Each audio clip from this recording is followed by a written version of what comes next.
Pai do Senhor, meu irmão, minha irmã, tudo bem com vocês?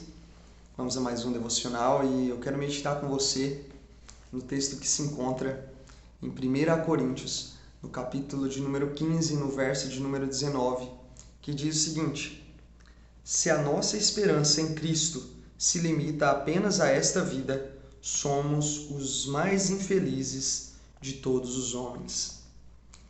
Cristão, qual a sua esperança? Onde você tem colocado a sua esperança? Interessante que em toda a caminhada cristã, na Escritura, nós encontramos na palavra de nosso Deus diversas promessas. E um princípio básico para a nossa caminhada é que a nossa esperança sempre deve ser posta nas promessas do nosso Senhor. E a promessa mais confortante para a vida do cristão está na promessa da ressurreição. Contudo, nós devemos ser cautelosos diante da nossa caminhada, porque como cristãos, a nossa fé ela nos proporciona diversas bênçãos, diversas alegrias por meio daquele qual nós servimos nessa vida. Contudo, nós não podemos limitar o poder de Deus, a sua grandeza e as suas promessas somente a essa vida. A discussão que Paulo introduz aqui no capítulo 15 a respeito da ressurreição era basicamente porque alguns irmãos dentro da igreja de Corinto não estavam acreditando na ressurreição plena do corpo, a qual Cristo promete à sua igreja.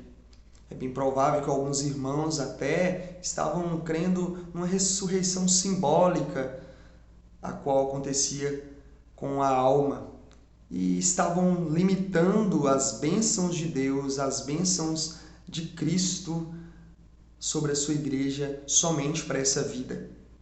Paulo, então, de forma muito enfática, vai dizer que tais pessoas que vivem dessa forma são as pessoas mais infelizes de todos os homens. Por quê?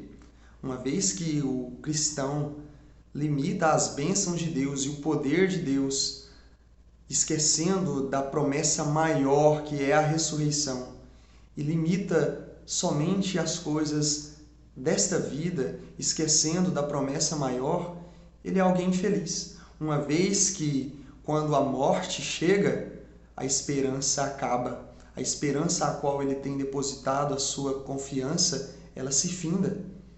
Mas Paulo aqui quer nos trazer a ideia de que a nossa maior alegria, a nossa maior certeza está no fato de que a ressurreição é uma verdade concreta. Paulo mesmo introduz nos capítulos anteriores que Cristo ressuscitou. E pelo fato de Cristo ter ressuscitado, ele nos dá a garantia, todo aquele que nele crê, de que eles também ressuscitarão. E isso é um gozo e traz alegria para aquele que crê. Uma vez de que o cristão que se apega à promessa da ressurreição, ele vive não simplesmente como um cidadão terreno. Ele recebe, ele goza dos benefícios que Deus dá a ele no presente, contudo os seus olhos estão no porvir. Ele vive o aqui e o agora como um cidadão do céu. E nós somos chamados a nos colocarmos diante dessa promessa e nos apegarmos a ela com toda confiança, entendendo que Cristo, a primícia dos que dormem, as primícias, o princípio de toda a vida, ele morreu e ressuscitou.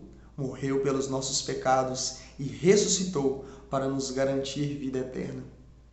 Que eu e você, que já cremos em Cristo, que nós possamos descansar nessa promessa e caminhar todos os nossos dias confiantes de que, por mais que as coisas não deem certo para nós aqui, há uma garantia de que no final o Senhor já nos garantiu a vitória e um momento o qual nós ficaremos para sempre ao seu lado.